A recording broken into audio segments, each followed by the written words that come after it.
Good morning students. आज हम लोग अपने एनिमल हस्बेंड्री के टॉपिक को आगे कंटिन्यू करते हैं। लास्ट क्लास में हम लोगों ने कैटल फार्मिंग का टॉपिक कवर किया था। आज का हमारा टॉपिक है पोल्ट्री फार्मिंग। पोल्ट्री फार्मिंग के बारे में थोड़ा बहुत नॉलेज सभी को होगा, ठीक है। पोल्ट्री फार्मिंग जो है एक ऐसा प्रैक्टिस है जहां पर डोमेस्टिकेटेड फाउल जो है उनकी रेयरिंग की जाती है सो दैट उनसे मीट एंड एग्स ऑब्टेन किए जा सके। अब डोमेस्टिकेटेड फाउल क्या होते हैं? Domesticated fowl are nothing else but domesticated birds, ठीक है। तो हेंस होते हैं, चिकन होता है, वी आर हैविंग डक्स, फिर पिजन होता है, टर्की होता है, तीतर होता है। तो इस तरीके के जितने भी बर्ड्स होते हैं इनको लार्ज स्केल पे इनकी रेयरिंग की जाती है, बिजनेस लेवल पे या मैनेजमेंट लेवल पे इनकी रेयरिंग की जाती है। और इनकी रेयरिंग का पर्पस होता है कि उनसे मीट और हायर लेवल पे ज़्यादा क्वांटिटी में एग्स जो हैं वो ऑब्टेन करने का एम होता है, ठीक है। अब अगर हम लोग पोल्ट्री फार्मिंग के बारे में बात करें तो इंडिया का पोजीशन पोल्ट्री फार्मिंग के केस में 5th पोजीशन है ऑल ओवर द वर्ल्ड, ठीक है। तो हमसे आगे 4 कंट्रीज हैं जो कि पोल्ट्री फार्मिंग में ज़्यादा एडवांस्ड है। That includes America, Russia, China and Japan, ठीक है। तो उनके बाद जो 5th पोजीशन पे है वो हमारी कंट्री है, ठीक है। अब पोल्ट्री फार्मिंग जो है वो एक बहुत ही इजी मेथड है और सबसे चीप मेथड होता है एनिमल हस्बेंड्री का, कि जिसके थ्रू ज़्यादा क्वांटिटी में या ज़्यादा अमाउंट में जो है हम लोग रिवॉर्ड्स या ज़्यादा क्वांटिटी में हम लोग जो है उसमें से फाइनेंशियल रिवॉर्ड्स हम लोग ले सकते हैं, जबकि इनपुट इसमें बहुत ज़्यादा कम होता है बाकी एनिमल हस्बेंड्री के प्रैक्टिसेस के कंपैरिजन में, ठीक है। तो कम इनपुट में ज़्यादा आउटपुट जो है वो हमको पोल्ट्री फार्मिंग में मिल जाता है, ठीक है। अब इसलिए ये बिजनेस इतना ज़्यादा बेनिफिशियल होता है, ठीक। अब जो हमारे कंट्री का पोजीशन पहले था, ठीक है, वो बहुत कम, बहुत नीचे था पोल्ट्री फार्मिंग के केस में। अब जो है हम लोग 5th पोजीशन पे आए हैं। वो इसका रीज़न क्या है? इसका रीज़न ये है कि एक बूम आया है हमारे कंट्री में पोल्ट्री फार्मिंग को लेकर के, ठीक है। बूम कहने का मतलब ये है कि बहुत ज़्यादा रैपिड डेवलपमेंट्स आए हैं इस फील्ड के अंदर, जिसकी वजह से हमारी कंट्री जो है वो अब आकर 5th पोजीशन पे पहुंच चुकी है, ठीक है। तो ये जो बूम आया है, इस बूम को, इस पोल्ट्री फार्मिंग के अंदर जो बूम आया है उसको हम लोग बोलते हैं सिल्वर रिवॉल्यूशन, ठीक है। तो जैसे कि वाइट रिवॉल्यूशन था जिसमें कि इंक्रीज ऑफ मिल्क प्रोडक्शन हुआ था, वैसे ही सिल्वर रिवॉल्यूशन है जिसमें कि we are having increase in the eggs and meat production, ठीक है। अब पोल्ट्री फार्मिंग के बारे में हम लोग बात करें तो सबसे इम्पॉर्टेंट चीज़ क्या आती है कि हम लोग कौन सी ब्रीड को ग्रो कर रहे हैं, कौन से एनिमल को ग्रो कर रहे हैं, ठीक है। तो जो मैंने बोला कि डक्स या टर्की या जो तीतर है उसको ग्रो किया जाता है, उसकी रेयरिंग की जाती है। तो टर्की जो है कन्वेंशनली हमारे कंट्री में कंज्यूम नहीं किया जाता, ठीक है। और डक्स को भी उतना ज़्यादा हमारे कंट्री में कन्वेंशनली कंज्यूम नहीं किया जाता है। हमारी कंट्री में पोल्ट्री फार्मिंग के नाम पर ज़्यादातर जो चिकन एंड हेंस होते हैं उनकी ही रेयरिंग की जाती है। तो आज हम लोग उनके बारे में बात करेंगे। और बाकी अगर बात रही कबूतर और तीतर की, तो लोग जो है कॉम्पिटिटिव स्केल पे कबूतर की रेयरिंग करते हैं अपने अपने घरों में। तो कंज्यूम तो जंगली कबूतर को किया जाता है, सिमिलरली जो जंगली तीतर होते हैं उनको ज़्यादातर कंज्यूम किया जाता है। हालांकि इनकी कमर्शियल स्केल पे रेयरिंग जो है वो बहुत कम की जाती है। तो कमर्शियल स्केल पे सबसे ज़्यादा रेयरिंग जो है वो हेंस एंड चिकन्स की ही की जाती है। तो हम लोग पोल्ट्री फार्मिंग में उनके बारे में ही डिस्कस करेंगे, ठीक है। अब सबसे पहली बात आती है कि ब्रीड कौन सी यूज़ की जाती है। जैसे कि जो मैंने कैटल फार्मिंग में भी आप लोगों को बताया था कि 2 तरीके की ब्रीड्स हो सकती है। एक होती है इंडिजिनस ब्रीड और एक होता है एग्जॉटिक ब्रीड, ठीक है। इंडिजिनस ब्रीड्स वो ब्रीड्स हैं जो कि हमारी कंट्री की नेटिव हैं, ठीक है। और एग्जॉटिक ब्रीड्स वो ब्रीड्स हैं जो कि बाहर से हमारे कंट्री में लेकर के आई गई हैं, बाहर से उनको हमारी कंट्री में इंट्रोड्यूस किया गया है, ठीक है। तो हमारे पास जो इंडिजिनस ब्रीड्स हैं, इंडिजिनस ब्रीड्स बहुत सारे डिफरेंट टाइप के हैं हमारे पास में, ठीक है। Indigenous breeds and then we are also having the exotic breeds, ठीक है। इंडिजिनस ब्रीड्स में हमारे पास असील है, then we are having the Kadaknath, okay. Then हमारे स्टेट के नाम से ही एक और ब्रीड है Chhattisgarh. Okay, and one more breed we are having, that is the Busra. Okay, so these are the indigenous breeds and exotic breeds में हमारे पास क्या है, हमारे पास लेग हॉर्न है एग्जॉटिक में, फिर एक होता है रोड आइलैंड, ठीक है, लेग हॉर्न है, रोड आइलैंड है। Then we are also having the black Minorca and Plymouth, ठीक है। तो these are the exotic breeds of the hens and the chickens and these are the indigenous breeds, ठीक है। अब जो indigenous यानी कि जो देसी मुर्गे मुर्गियां होती हैं उनके बारे में अगर हम लोग बात करें तो ये जो है इसमें से सबसे ज़्यादा जो मोस्टली पॉपुलर है वो असील और कड़कनाथ है, ठीक है। तो असील की जो ब्रीड होती है, असील के अंदर भी और डिफरेंट डिफरेंट वैरायटीज जो है वो प्रेजेंट होती है। जैसे असील के अंदर पीला होता है, याकूब होता है, then we are having the Noori and Kajal. तो इस तरीके से असील के अंदर भी 4 और वैरायटीज अवेलेबल है। और कड़कनाथ जो है ये भी बहुत ज़्यादा ही पॉपुलर टाइप ऑफ चिकन या हैन होता है। क्यों? क्योंकि कड़कनाथ के बारे में ये माना जाता है कि उसका जो ब्लड है वो इतना ज़्यादा हीमोग्लोबिन रिच होता है कि उसका ब्लड एकदम डार्क मैरून या ऑलमोस्ट ब्लैक कलर का होता है। और कड़कनाथ के मीट के बारे में भी ये कहा जाता है क्योंकि उसके अंदर इतना ज़्यादा हीमोग्लोबिन होता है तो उसका मीट जो है that is also very dark red and it is very proteinaceous. तो ये माना जाता है कड़कनाथ के बारे में। और अगर आप लोग जो फॉरेस्ट एरियाज हैं हमारे कंट्री के, जैसे आप लोग एमपी में किसी नेशनल पार्क या इस तरीके की जगह पे जाओगे तो वहाँ पर वाइल्ड वैरायटी के फॉर्म में जो है आपको कड़कनाथ मिल जाता है। और कड़कनाथ बहुत ज़्यादा फेमस एक फूड आइटम है वहाँ पे कड़कनाथ का मीट। और बहुत ही ज़्यादा हाई रेट्स पे जो है कड़कनाथ के मीट को वहाँ पे सेल किया जाता है, ठीक है। तो ये एक बहुत ही ज़्यादा प्रॉफिटेबल ब्रीड होता है हेन्स एंड चिकन्स का। सिमिलरली असील जो है ये भी बहुत ज़्यादा ही पॉपुलर है जो कि जनरली मार्केट्स में हमको ज़्यादातर अवेलेबल रहता है, ठीक है।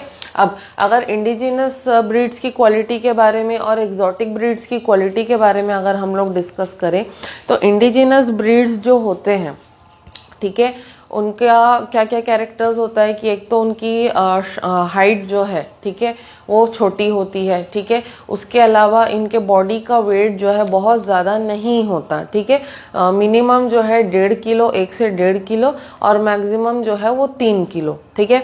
दैट इज़ ऑल्सो कि अगर उनकी क्लीनिंग कर दे, फेदर्स वगैरह सारे अगर हम लोग हटा देते हैं तो उनका वज़न जो है, मीट का जो एक्चुअल वेट है वो और ज़्यादा कम हो जाता है, ठीक है। उसके अलावा क्या क्वालिटी होती है इंडिजिनस ब्रीड्स की कि इनके एग्स का जो साइज़ होता है वो छोटा होता है, ठीक है। और एग्स का जो शेल का कलर होता है, ठीक है, अंडे के छिलके का शेल का जो कलर होता है वो वाइट से लेकर के डार्क ब्राउन तक हो सकता है, ठीक है।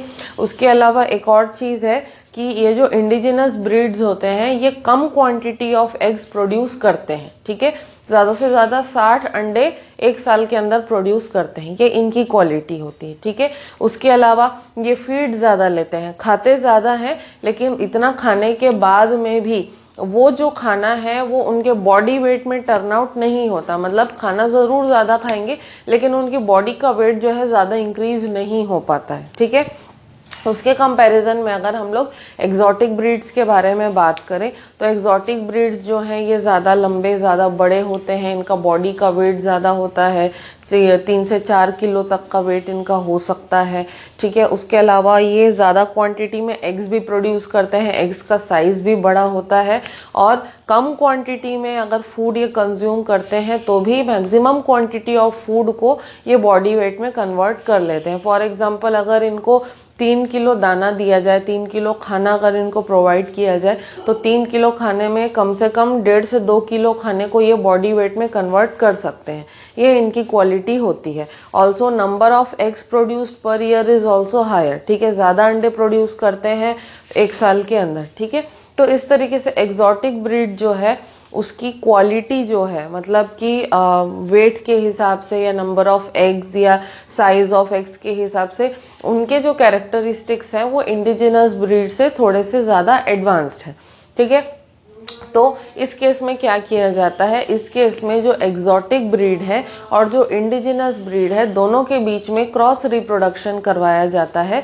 तो एज अ रिजल्ट हमको जो नई ब्रीड मिलती है उस नई ब्रीड के अंदर हमको सारी क्वालिटीज मिलेंगी। कहने का मतलब क्या होगा कि उसके अंदर प्रोटीन का कंटेंट भी ज़्यादा होगा, मीट में ज़्यादा क्वांटिटी ऑफ मीट होगा, ज़्यादा नंबर ऑफ एग्स होंगे, ठीक है, और लार्ज क्वांटिटी ऑफ एग्स भी वो प्रोड्यूस कर पाएंगे, कम खाने में भी ज़्यादा सरवाइव करेंगे। और एक चीज़ है कि इंडिजिनस ब्रीड्स जो होते हैं इनके अंदर डिजीज़ के लिए रेजिस्टेंस ज़्यादा होता है। ठीक है, तो वो डिजीज़ रेजिस्टेंस की जो क्वालिटी है वो भी नए ब्रीड में आ सकती है अगर हम लोग इंडिजिनस और एक्सोटिक ब्रीड के बीच में क्रॉस करवाएं तो। ठीक है, तो ये जो प्रोसेसेस है ये प्रोसेस भी किए जा चुके हैं। ठीक है, अब अगर हम लोग एग प्रोडक्शन के बारे में बात करें तो एग प्रोडक्शन करने के लिए जनरली हेंस का ही यूज किया जाता है because they are the females. ठीक है, अब ये जो फीमेल्स होती हैं इनको जो है फर्टिलाइजेशन के बाद में अलग रखा जाता है।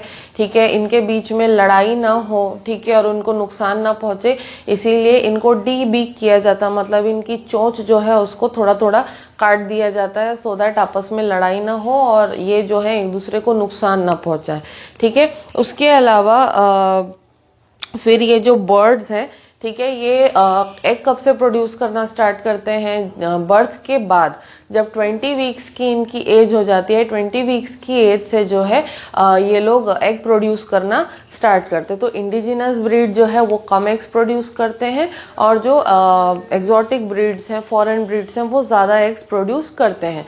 तो डिपेंडिंग कि आपकी रिक्वायरमेंट क्या है, क्योंकि कई जो बिजनेस पर्सन होते हैं वो सिर्फ एग के पर्पस से पोल्ट्री फार्मिंग करते हैं और कुछ बिजनेस पर्सन ऐसे होते हैं कि जो मीट के पर्पस से जो है पोल्ट्री फार्मिंग करते हैं। तो पर्पस के हिसाब से जो है फर्स्ट ऑफ ऑल ब्रीड को सेलेक्ट करना चाहिए और ब्रीड को सेलेक्ट करने के बाद में आपके पर्पस को सर्व कर सके, आपके पर्पस का मैक्सिमम आउटपुट आपको मिल सके, इस तरीके से जो है आपको पूरी प्लानिंग करनी चाहिए। ठीक है, अब अगर एग प्रोडक्शन के बारे में मैंने बोला तो एग की क्वालिटी, कौन कौन सी क्वालिटी जो है इसको ध्यान में रखा जाता है। सबसे पहले तो एग का साइज, ठीक है, कितना बड़ा है या कितना छोटा है। उसके बाद नंबर ऑफ एग्स, एक मुर्गी कितने एग्स प्रोड्यूस कर रही है। उसके बाद एग के अंदर की जो अंदर का जो मटेरियल है, एग का योक है, एग का वाइट है, उसकी क्वालिटी अच्छी होनी चाहिए, उसमें प्रोटीन की क्वालिटी अच्छी होनी चाहिए।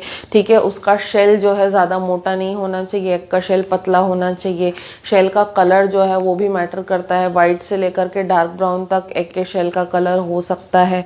ठीक है, उसके बाद उस पर्टिकुलर एग की इंटरनल क्वालिटीज क्या है, तो ये सारी चीज़ों को एग प्रोडक्शन के टाइम पे ध्यान दिया जाता है। ठीक है, अगर हम लोग मीट प्रोडक्शन के बारे में बात करें तो यहाँ पे एक चीज़ मैं आप लोगों को स्पेसिफाई कर दूं कि जो हेन्स सिर्फ एग प्रोड्यूस करने के लिए यूज़ की जाती हैं उनको हम लोग बोलते हैं लेयर्स।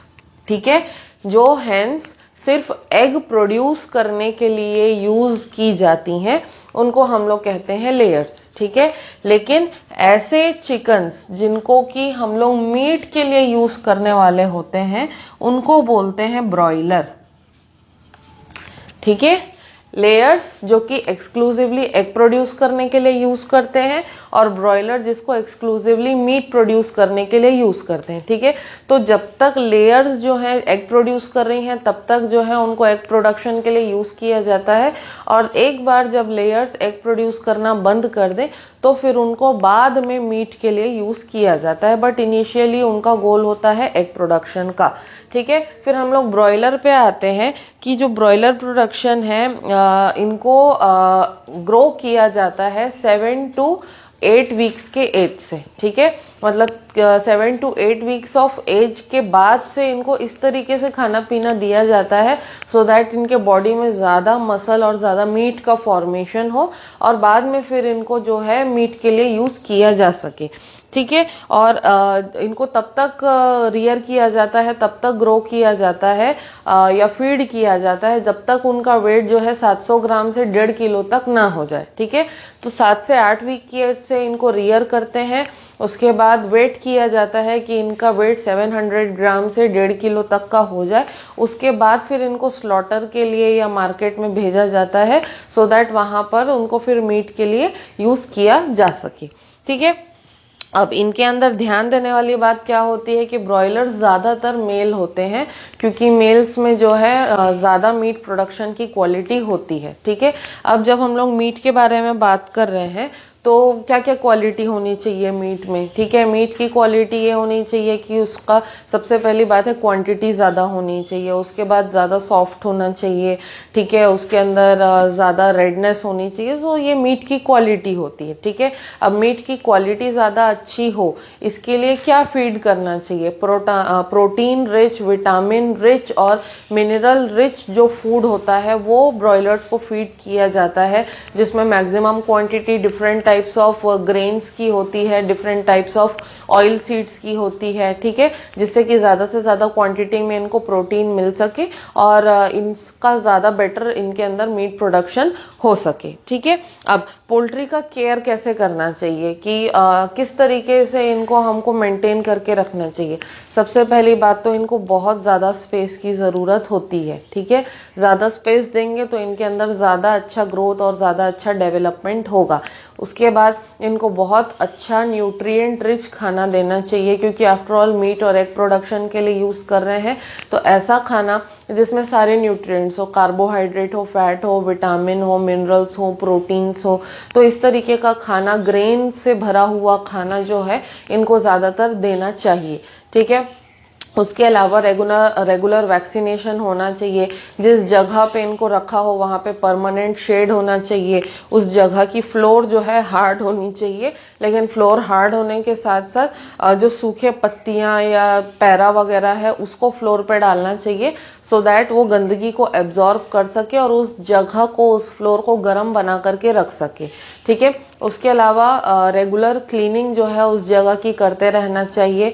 ठीक है, बिकॉज एक एरिया के अंदर बर्ड्स अगर एनक्लोज्ड हैं, जनरली गंदगी करेंगे तो उससे डिजीजेस होने का खतरा ज़्यादा होगा। तो रेगुलर क्लीनिंग जो है जगह की होती रहनी चाहिए।